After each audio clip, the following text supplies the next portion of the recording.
வணக்கம். தியாகி சுவாமிநாதன் வேலூர் மாவட்டம் குடியாத்தத்தில் முருகப்பன் மாணிக்கம்மாள் தம்பதியின் மகனாக 1904 ஏப்ரல் 12 பிறந்தவர் சுவாமிநாதன். இவரது தந்தை இறந்ததால் தொடக்க கல்வியை மட்டுமே முடித்த இவர் சுய முயற்சியால் இலக்கண இலக்கியங்களுடன் பல மொழிகளையும் கற்றார்.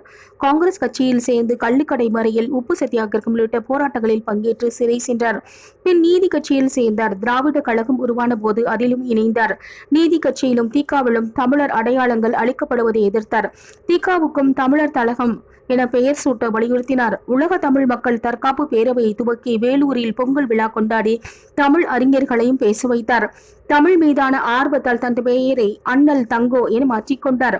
தமிழ் நிலம் பத்திரிகையை நடத்திய இவர் பராசக்தி, பெற்ற மனம், பசியின் கொடுமை, கோமதியின் காதல் உள்ளிட்ட திரைப்படங்களுக்கு பாடல்களையும் தமிழ் மொழியின் சிறப்பை உணர்த்த பல நூல்களையும் எழுதினார். தனது 70வது வயதில் 1974 ஜனவரி 4 மறைந்தார் தியாகி சுவாமிநாதன். நன்றி.